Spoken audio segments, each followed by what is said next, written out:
సిటీలో జరిగే గంజాయి సరఫరా ఎవరు దీనికి గ్యాంగ్ లీడర్ ఎవరు? మాఫియా నాయకుడు ఎవరు? ఇతను అనుచరులా పనిచేస్తారు.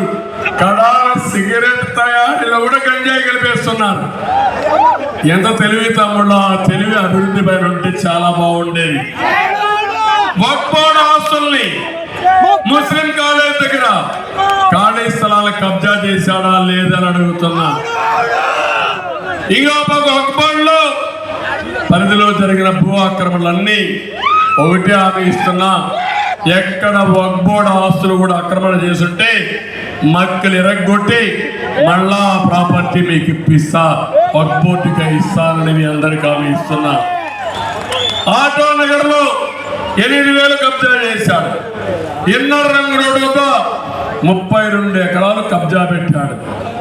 ఇంట్లో పని మనిషి కొడుకు టీడీపీలో యాక్టివ్ గా తిరిగాడని దొంగతనం వేసి దొంగతనం అని నేరవేసి చిత్రహింసలు పెట్టాడు. ఏం వస్తుంది, రోజు వస్తుంది, మీకు కూడా ఇది జరుగుతుందని చెప్పి నేను మీకు తెలియజేస్తున్నా. ఇప్పుడే డిప్యూటీ మేయర్ గారు